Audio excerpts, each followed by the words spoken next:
السلام علیکم ورحمۃ اللہ وبرکاتہ۔ اللہم انا نسألک علما نافعا وعملا متقبلا ورزقا طیبا۔ رب اشرح لی صدری ویسر لی امری واحلل عقدۃ من لسانی یفقہوا قولی۔ اعوذ باللہ من الشیطان الرجیم، بسم اللہ الرحمن الرحیم۔ صبغۃ اللہ، رنگ اللہ کا، ومن احسن من اللہ صبغہ، اور کون زیادہ اچھا ہے اللہ سے رنگ میں، وَنَحْنُ لَهُ عَابِدُونَ، اور ہم اسی کی بندگی کرنے والے ہیں، عبادت کرنے والے ہیں۔ قل، کہہ دیجئے، اتحاجوننا، کیا تم جھگڑا کرتے ہو ہم سے، فی اللہ، اللہ کے بارے میں، وَهُوَ رَبُّنَا وَرَبُّكُمْ، حالانکہ وہ رب ہے ہمارا اور رب ہے تمہارا، وَلَنَا أَعْمَالُنَا، ہمارے لیے ہمارے اعمال ہیں، وَلَكُمْ أَعْمَالُكُمْ، اور تمہارے لیے تمہارے اعمال ہیں، وَنَحْنُ لَهُ مُخْلِصُونَ، اور ہم اسی کے لیے مخلص ہیں۔ ام تقولون، یا تم کہتے ہو، اِنَّ ابراہیم، بے شک ابراہیم علیہ السلام، و اسماعیل، اور اسماعیل علیہ السلام، و اسحاق، اور اسحاق علیہ السلام، و یعقوب، اور یعقوب علیہ السلام، والاسباط، اور اولاد یعقوب علیہم السلام، کانوا، وہ تھے، ہودن، یہودی، او نصارا، یا نصرانی۔ قل، کہہ دیجئے، اانتم عالم، کیا تم زیادہ جانتے ہو، ام اللہ، یا اللہ تعالیٰ، ومن اظلم، اور کون بڑا ظالم ہے، ممن، اس سے، کتم، جو چھپائے، شہادتاً، گواہی کو، عندہ، جو اس کے پاس ہے، من اللہ، اللہ کی طرف سے، وما اللہ بغافل، اور اللہ غافل نہیں، عما تعملون، اس سے جو تم اعمال کر رہے ہو۔ تلک امت، یہ ایک امت تھی، قد خلت، یقیناً وہ گزر گئی، لہا ما کسبت، اس کے لیے جو اس نے کمایا، ولکم ما کسبتم، اور تمہارے لیے جو تم نے کمایا، ولا تسألون عما كانوا يعملون، اور نہ سوال کیے جاؤ گے اس کے بارے میں جو تھے وہ اعمال کرتے۔ صبغہ، اس کا روٹ ورڈ جو ہے صاد با غین ہے، اور عابدون، عین با دال، عبادت کرنا، اتحاجوننا، ہا جیم، جیم اس کا روٹ ورڈ ہے، مخلصون، خا لام صاد ہے، بغافلین، غین فا لام ہے۔ صبغۃ اللہ، یعنی اللہ کا رنگ اختیار کرو، اللہ تعالیٰ کے رنگ سے اچھا کسی کا رنگ نہیں ہے۔ اللہ کے رنگ سے مراد حضرت سیدنا عبداللہ ابن عباس رضی اللہ عنہ فرماتے ہیں کہ صبغۃ اللہ سے مراد اللہ تعالیٰ کا دین ہے۔ یہاں صبغہ یعنی رنگ کا لفظ لا کر یہود و نصارہ کے رویے پر تعریض بھی ہے کہ جب وہ کسی کو یہودی بناتے تو اسے غسل دیتے اور سمجھتے کہ اب یہ پکا یہودی بن گیا۔ اسی طرح عیسائی جو ہے، ان کے بچہ پیدا کوئی ہوتا تو اسے رنگ دار پانی سے اسے غسل دیتے، اور عیسائی ہونے والے کو بھی اسی رنگ دار پانی سے نہلایا جاتا تھا، اسے وہ عیسائیت کا رنگ سمجھتے تھے۔ مسلمانوں کا رنگ کیا ہے؟ اللہ کا رنگ ابدیت کا رنگ ہے، ادخلوا فی السلم کافہ، کہ اسلام میں پورے کے پورے داخل ہو جاؤ۔ اس سے آیت کریمہ میں بتایا جا رہا ہے کہ جب تم اس طرح مکمل طور پر اسلام میں آ جاؤ گے اور غیر اللہ سے تمام علاقات توڑ لو گے، اسلام کی صحبت میں آ جاؤ گے، صحبت اثر رکھتی ہے، دین کے ساتھ جڑے رہو گے، اللہ کی عبادت میں وقت لگاؤ گے، اپنی عادتوں کو عبادت میں ڈھالو گے، تو ان پر اللہ کا رنگ چڑھ جاتا ہے، ان کو دیکھ کر بے اختیار منہ سے نکلتا ہے، یہ تو بڑا اللہ والا ہے۔ ان کے عادات، کردار، سیرت بتاتی ہے کہ ان پر اللہ کا رنگ چڑھا ہوا ہے۔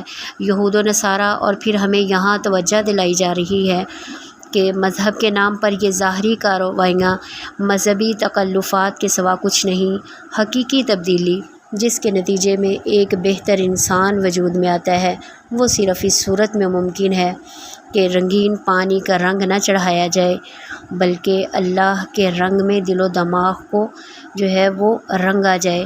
ظاہری شخصیت سے لے کر باطنی شخصیت تک صرف اللہ کا رنگ جھلکتا ہو، محسوس ہو، یہ وہ رنگ ہے جس سے بڑھ کر کوئی رنگ نہیں۔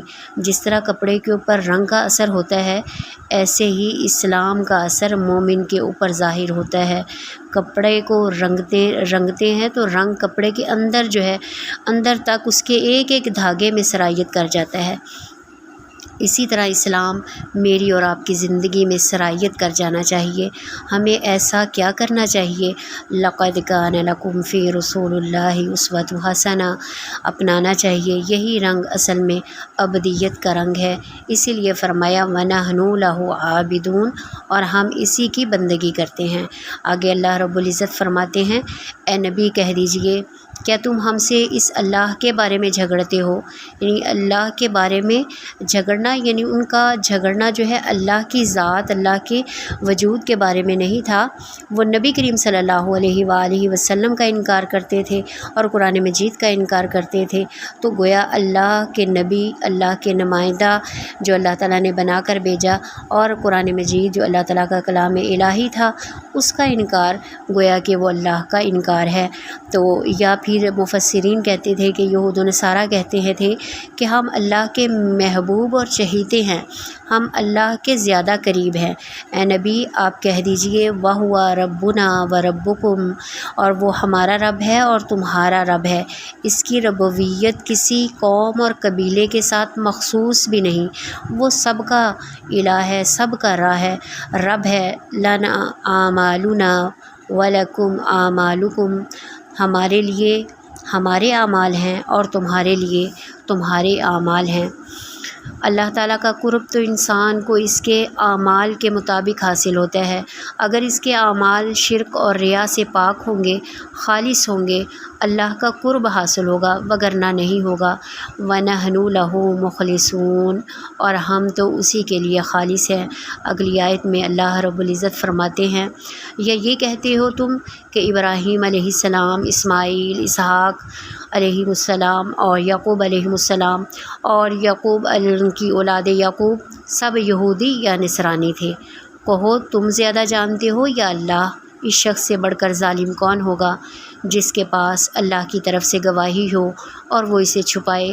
تمہارے اعمال سے اللہ غافل نہیں ہے۔ آیت نمبر 135 سورہ بقرہ میں پیچھے ہم نے پڑھا کونوا ھودًا او نصارا تہتدوا، اس کا جواب بھی اس آیت میں دیا گیا کہ تم یہ سمجھتے ہو کہ تمام انبیاء تمہارے مذہب پر ہیں۔ اے نبی بتائیے انہیں کہ کیا تم زیادہ جانتے ہو یا اللہ رب العزت جو ہے وہ زیادہ جانتا ہے؟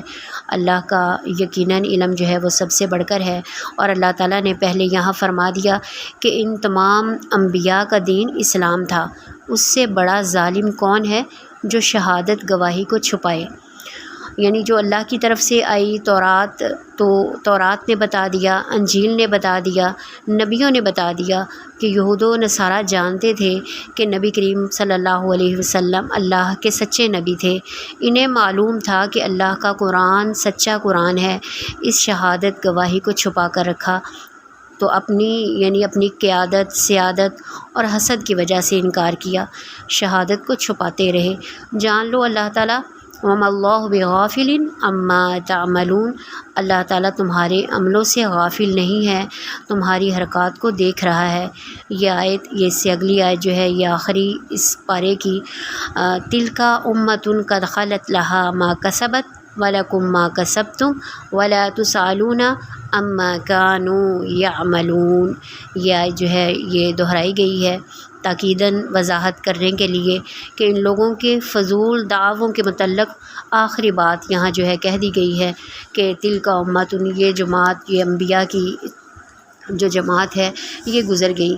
یعنی کسب عمل کی اہمیت جو ہے یہ نہیں ہوتی، بزرگوں کی نسبتوں کی اہمیت نہیں۔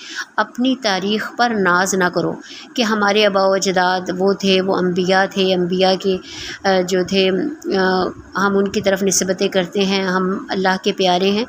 تم اپنے اعمال کی فکر کرو۔ لا تزر وازرۃ وزر اخری، کوئی کسی کا بوجھ نہیں اٹھا سکے گا، ہر کوئی اپنے اپنے اعمال کے ساتھ پیش ہوگا۔ اللہ تعالیٰ سے دعا ہے اللہ تبارک و تعالیٰ مجھے اور آپ کو مسلمون، عابدون اور مخلصون میں شامل رکھیے۔ اللہ تعالیٰ اس قرآن مجید کو ہمارے دلوں کی بہار بنائیے۔